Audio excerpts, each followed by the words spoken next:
يا عيني بيجعل الإنسان في مرض نفسي، دائرة مغلقة. 10 كيلو صباحا و50 كيلو مساء.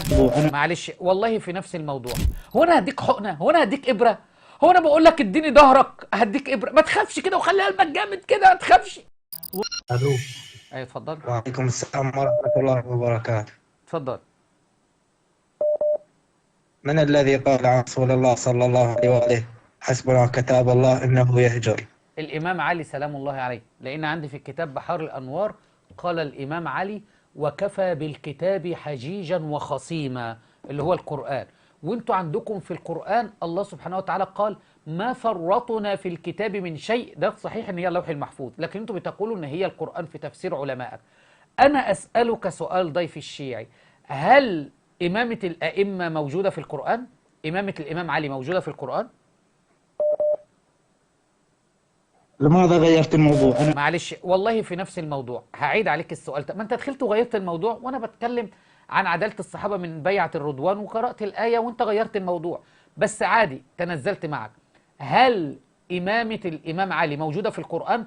صدقني لن أجادلك، قل نعم أو لا وسأغلق الموضوع. قل نعم أو لا وسأغلق الموضوع. هل إمامة علي موجودة في القرآن؟ نعم أو لا؟ لماذا؟ أعيد تاني معلش، في ناس يعني لازم تعيد عليهم أكتر من مرة علشان يفهم. ساعات بيسيبوا العقل خارج الحسينية وبعدين يركبوه تاني، فعلى ما يركب عقله ويفهم السؤال: هل إمامة الإمام علي موجودة في القرآن؟ أجب نعم أو لا، ومش هكلمك في الموضوع، ما تخافش، مش هحاورك في الموضوع ده. نعم أو لا؟ والله أنك تضحك. ما الحمد لله بضحك. هل إمامة الإمام علي بقى موجودة في القرآن؟ موجودة؟ من الذي قال؟ هعيد عليك السؤال تاني. هل إمامة علي، ما تقوليش من نعم أو لا يا حبيبي، هل إمامة علي بن أبي طالب موجودة في القرآن؟ لماذا تتهرب يا رجل؟ لماذا؟ معلش لازم أتهرب، ما أنت شايف قاعد أتهرب أهو، قاعد أتهرب أهو. هل إمامة علي بن أبي طالب رضي الله عنه موجودة في القرآن؟ أجبني نعم أو لا وانتهى الأمر. يا حبيبي ما تخافش، هو أنا هديك حقنة؟ هو أنا هديك إبرة؟ هو أنا بقول لك اديني ظهرك هديك إبرة؟ ما تخافش كده وخلي قلبك جامد كده، ما تخافش. هل إمامة علي رضي الله عنه موجودة في القرآن؟ أجبني نعم أو لا. يلا.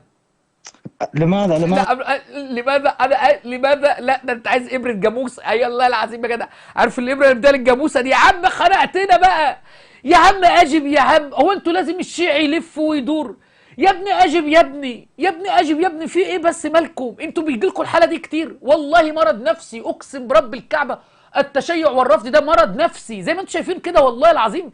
يا عيني بيجعل الانسان في مرض نفسي، دائره مغلقه ما يعرفش يطلع منها، مرض نفسي، اعوذ بالله. شفتوا؟ هعيد السؤال تاني، بصوا هعيد السؤال تاني عشان تعرفوا: هل إمامة علي بن أبي طالب موجودة في القرآن؟ فقط قل لي استنى، لا انت مريض يا ابني، هكتب لك علاج، استنى. بص الدكتوره إيرام هيكتب لك علاج اهو: 1 سمفران، 2 تاخده على الريق 10 كيلو صباحا و50 كيلو مساء. دي يا حبيبي الروجيتا ان شاء الله، هي عدى علينا خلاص يا عم. روح بقى يا عم، روح بقى، كانت لك الروجيتا اهو، روح بقى. وبعد كده بقى عدى علينا، لازم تاخد العلاج ده ضروري ضروري، اللي زيك ما ينفعش يعيش معانا على كوكب الارض. ضروري تاخد العلاج ده ان شاء الله، وهتلاقي حالتك حلوه كده ان شاء الله. ما بيتباعش في الصيدليه، عشان ما تجيش تقول في راجل بتاع مبيدات جنبيكم كده، هتروح تقول له هتجيب كام؟ احنا قلنا كام؟ 30 كيلو. هتجيب 30 كيلو 10 الصبح تاخدهم على الريق، ولو عرفت تاخد بتوع مساء دلوقتي، انا اللي بقول لك خد ال 50 مساء دلوقتي. روح يا عم، روح يا عم، روح. انت بتنفخ كمان؟ انت جاي تنفخ عندنا؟ ايه يا جماعه ايه ده؟ والله العظيم هذه عقده نفسيه، عقده نفسيه يعني، مش دين ده، مش دين. اقول له ايه اللي ما يا حبيبي؟ هل امامه علي رضي الله عنها موجوده في القران؟ نعم. لان في نفس الموضوع، لان انت بتقول حسبنا كتاب الله، فلو امامه علي موجوده في القران يبقى حسبنا كتاب الله. لكن لو حسبنا كتاب الله والامام مش موجوده ولا الاسم، هتنقض كل ده. ما انا باخدك واحده واحده، بس انت حابب السم بقى بتاع الفيران. يا عم روح يا عم. كان معنا احد اللي ما ينفعش يعيش معانا على كوكب الارض.